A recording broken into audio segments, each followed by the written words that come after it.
Muchas gracias, Vicente, y gracias por, reitero, los agradecimientos por la acogida. Bueno, a mí me tocó pues un poco dilucidar esa responsabilidad que pueden tener estas plataformas desde el punto de vista de responsabilidad civil, y no solo responsabilidad civil, sino también me planteé cuestiones de responsabilidad penal, si es que las hubiera, incluso en un ámbito un poco más extenso y que no es puramente de la responsabilidad, sino quizá de la eventual nulidad que pueda tener un comportamiento o incumplimiento de las obligaciones con respecto de los consumidores. ¿Qué consecuencias podría tener unas acciones de nulidad absoluta, que está tan de moda por abusividad, por falta de transparencia en la intervención de la plataforma, o una acción de anulabilidad por un error vicio en el consentimiento, que en el fondo, de una manera indirecta, determinaría no una responsabilidad, pero sí una obligación de restitución propia del artículo 1301 y siguientes del Código Civil. Digamos que las plataformas de participación participativa, estas plataformas de crowdfunding, yo entiendo que podrían, en tres diferentes ámbitos,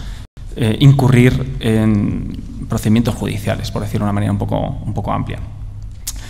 Hay que partir de la base, y esa es un poco la concepción que en ese curso que dio origen embrionario a este libro, yo creo que todos llegamos a la conclusión, y el profesor García Pita así además lo defendió con ahínco,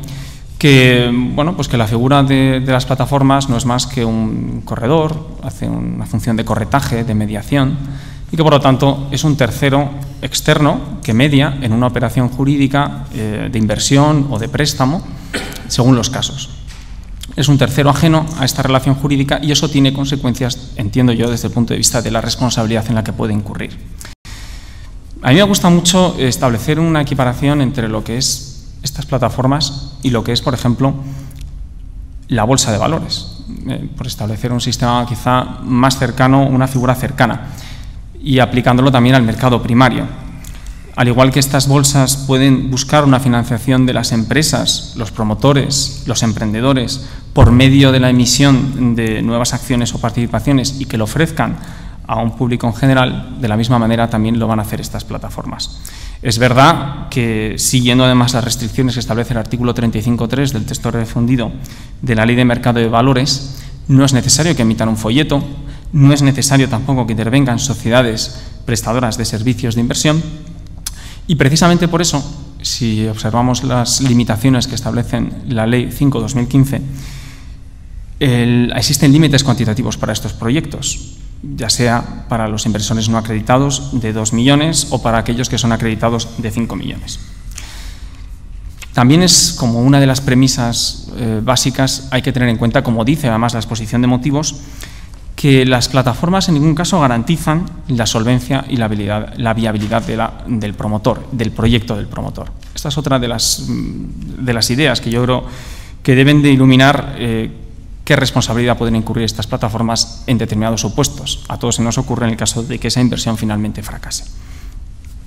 Pues bien, en ese primer bloque de qué pasaría si se ejercitara una acción de abusividad, de nulidad por abusividad, por falta de transparencia, yo creo que hemos de tener en cuenta como piedra de toque, como punto de partida, el artículo 85 de esta Ley 5/2015, donde establece expresamente la aplicación de la normativa de consumidores y usuarios para todo tipo de relación entre las plataformas y sus clientes. No solamente de aquellos promotores que tengan la condición de consumidor, que establece creo que el artículo 86 y que además tiene una aplicación muy limitada, sino fundamentalmente aquel inversor / consumidor que se vea inmerso en una actividad a través de la plataforma. Y es que si acudimos al artículo 83, al artículo 84 de esta ley, encontramos particularidades, obligaciones de información que vinculan a las plataformas, que tienen la necesidad de cumplir, a pesar de que no son sociedades de inversión y que no prestan un asesoramiento, porque expresamente el artículo 52 lo prohíbe de una forma absoluta y tajante. Por un lado, el artículo 83 habla de advertencias sobre que los proyectos de inversión que presenten los promotores tiene que advertir la plataforma que en ningún caso son revisadas y reguladas ni por la Comisión Nacional ni por el Banco de España. Y además tiene que advertir del riesgo operacional, es decir, que existe un riesgo en realizar estas inversiones con la pérdida total de la inversión.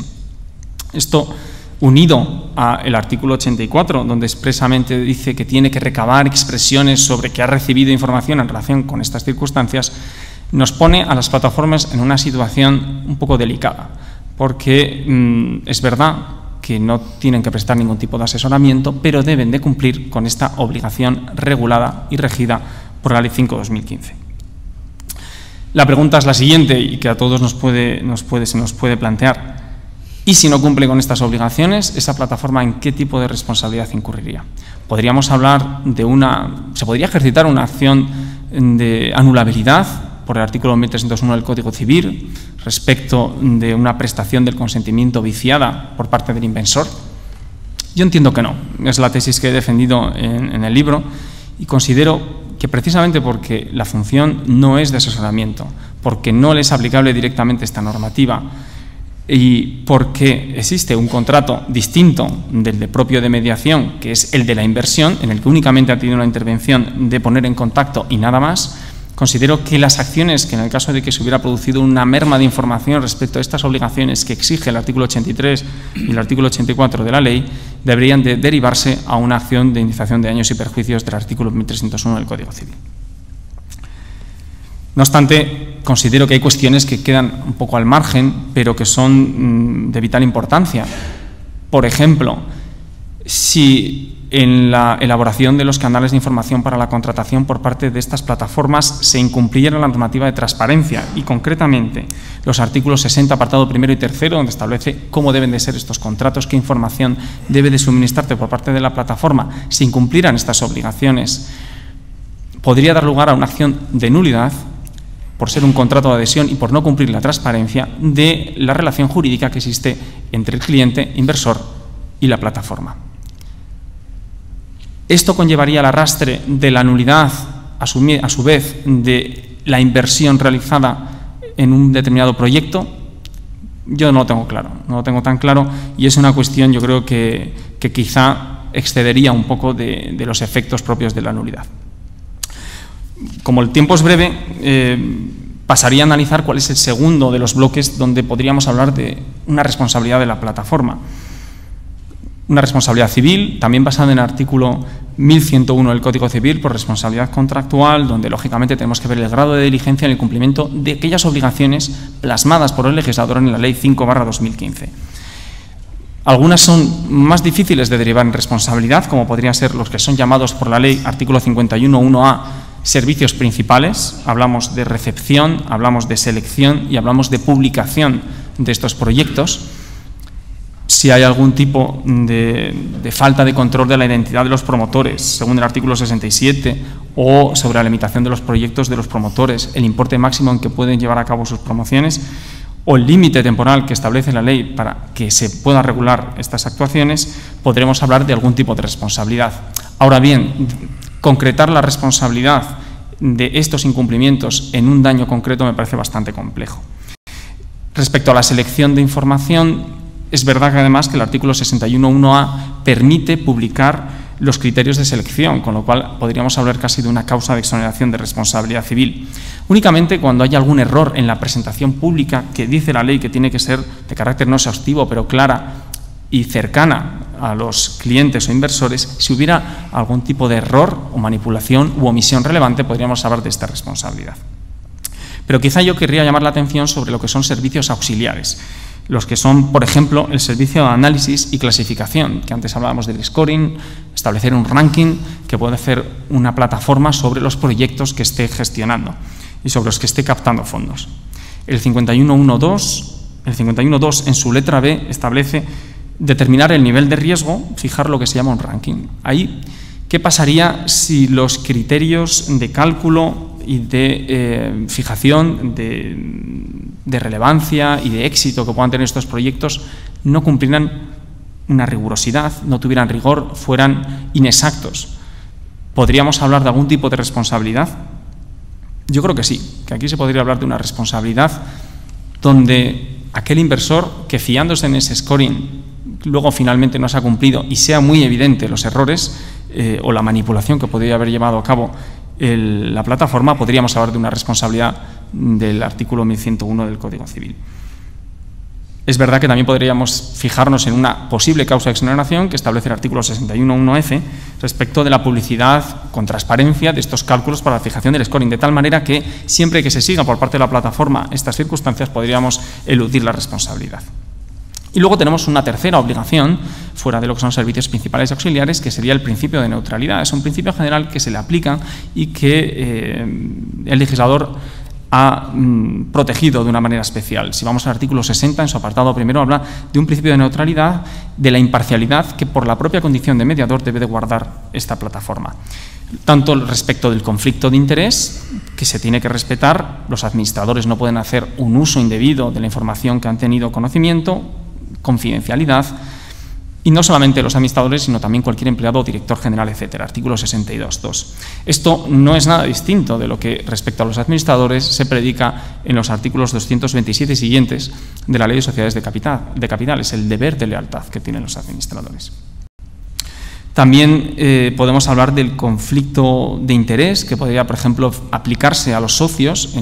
para llevar a cabo un asesoramiento, artículo 62.3, o respecto de un tema muy polémico, especialmente en el mundo anglosajón, respecto de la vinculación que puedan tener una plataforma con los proyectos que está promocionando. Es verdad que la ley establece la posibilidad de que la plataforma invierta en esos proyectos de captación que están en su web, en su plataforma, con un límite hasta un 10%, lo cual se ha interpretado, yo creo, por la mayoría de la doctrina como una posibilidad de impulsar, en el caso de que no alcance el 100%, los proyectos que considere interesantes. Lo que nunca puede hacer, y podríamos hablar de una responsabilidad directa, es cuando lleva a cabo inversiones en proyectos de otras plataformas, pues así lo prohíbe el artículo 63 en su apartado cuarto. En todo caso, y ya centrándonos en la responsabilidad, cualquier administrador que incumpla las obligaciones de principio de neutralidad que he mencionado con anterioridad, podría incurrir en responsabilidad como acción social de responsabilidad o acción individual de los artículos 232 y siguientes. Pero también podemos hablar de una responsabilidad no solamente de estas personas físicas, sino también aquellos a los que representan. Podemos hablar de una responsabilidad por el 1903 del Código Civil de la plataforma respecto de sus empleados. Habría que ver qué perjuicio se ha causado. Y a mí se me ocurre, por ejemplo, que un promotor que haya visto cómo se haya promocionado de una forma que entienda indebida alguno de los proyectos promocionados por una de las plataformas y que le hubiera causado un perjuicio por obstaculización para captar la financiación o bien un trato privilegiado en el que se vea de alguna manera perjudicado, podría ejercitar esta acción de responsabilidad. Y ya para finalizar, me gustaría simplemente una pincelada respecto a la responsabilidad penal. Se ha comentado algo respecto también de estos pagares falsos, lo cual es una figura, la estafa, que pues no sería solamente particular de este tipo de operativas.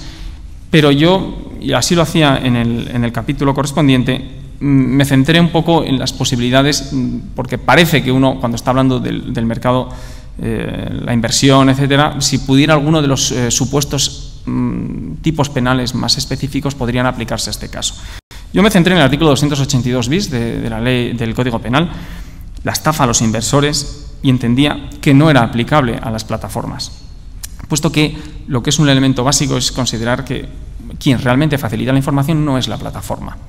Únicamente en el supuesto de manipulación intencionada y con dolo podríamos hablar realmente de un ilícito penal aplicable a este tipo. Pero por lo general, y si aplicamos o si tenemos en consideración el artículo 70 y el artículo 73 de la Ley 5/2015, es realmente el promotor quien facilita la información y a él deberá de ser imputable y no a la plataforma cualquier tipo de falsedad al respecto. Es como si a las bolsas en el mercado de valores o a la Comisión Nacional de Mercado de Valores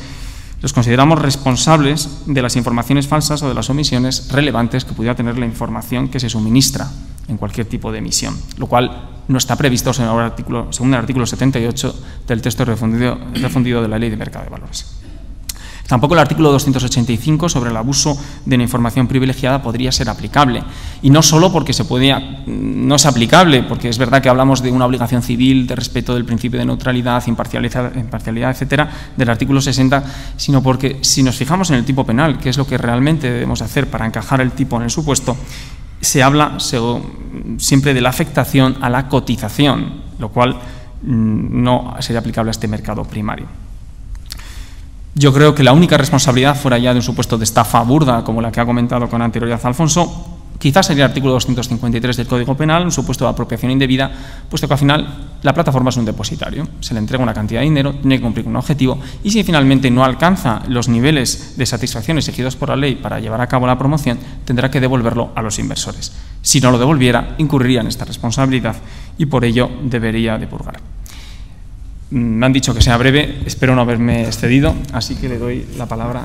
a mis compañeros de mesa. Por tu intervención. Muchas gracias.